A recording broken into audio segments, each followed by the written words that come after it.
Salam, 7-ci sinif biologiya 2-ci hissədən yeni 7-ci bölməyə baxaq. Sağlam həyat tərzi. Burada qeyd olunur. Sağlam həyat tərzi sadəcə pəhriz və idman demək deyil. Sağlam həyat tərzi hər bir insanın öz sağlamlığını qorumağı, möhkəmləndirməyi, iş qabiliyyətini yüksək səviyyədə saxlamağı, gigiyenik qaydalara əsasən cümrah yaşamağı və xəstəliklərdən uzaq olmağı nəzərdə tutur. Ümumdünya Səhiyyə Təşkilatı sağlamlığı təkcə xəstəliklərdən uzaq bir həyat tərzi deyil, fiziki, mənəvi və sosial olaraq tam bir tarazlıq kimi izah edir. Burada soruşulur. Sağlam həyat tərzi fiziki fəaliyyətlə necə bağlıdır? Sağlam həyat tərzi orqanizmin fiziki fəallığı, idman, orqanizmi möhkəmləndirmə, şəxsi gigiyena, qida rasionunun düzgün təşkil olunması, insanın gündəlik fəaliyyəti ilə bağlıdır. Müntəzəm surətdə bunlar birlikdə fəaliyyət göstərir. İkinci soruşulur, hansı amillər insanda fiziki və psixoloji sağlamlığa müsbət təsir göstərir? Sağlam həyat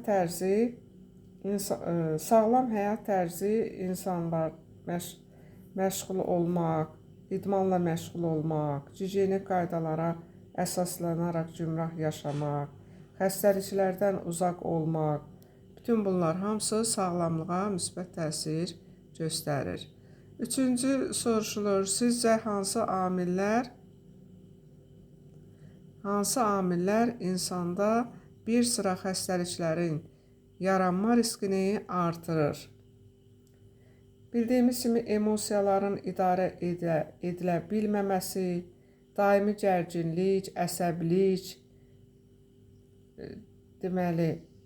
pis vərdişlərlə məşğul olmaq, qida rasionunun düzgün qurulmaması, bir sıra xəstəliklərin yaranması riskini artırmış olur. Gündə 10.000 addım fikri keçən əsrin 60-cı illərində Yaponiyada ortaya çıxıbdı. Arizona Universiteti tərəfindən aparılan bu araşdırmada sağlam olan böyüklərin gündəlik addım hədəfləri belə sıralanır. Belə ki, 5.000 addımdan az hərəkətsiz həyat fəaliyyəti, həyat tərzi hesab olunur. 5.000 ilə 7.500 addım aşağı səviyyəli fəal həyat, yəni idman və gimnastika xaricindəki gündəlik fəaliyyət nəzərdə tutulur burada. 7.500, 10.000 addım fəal həyat öz istəyi ilə icra edilən fəaliyyət kimi nəzərdə tutulur. 12.500 addımdan artıq çox fəal həyat tərzi kimi nəzərdə tutulur. Biz bu günləri yeni bölməyə başlayacağıq. 7-ci bölmədə öyrənəcəyik. İnsan sağlamlığına mümkün qədər fiziki fəallıq və idman, orqanizmin möhkəmləndirilməsi, şəxsi gigiyena, düzgün, müntəzəm və ifrat olmayan qidalanma və qida rasionu kimi amillər təsir göstərir. Deməli, həddindən çox yemək və yaxud da həddindən az qidalanmaq orqanizmə mənfi təsir göstərir. Emosiyaları idarə etmək, daimi gərginlik, əsəbilik də insanda psixi sağlamlığa təsir göstərir. Bundan başqa, mobil telefonlardan asılılıq, fast food məhsulları, zərərli vərdişlər, yəni zərərli vərdişlərə bildiyiniz kimi siqaretdir, spirtli içkilərdir, narkotik maddələrə aludəçilikdir, insan orqanizmində müxtəlif xəstəliklərin yaranması riskini artırmış olur. Sonra bədənin kütlə indeksi qısaca olaraq verilibdir.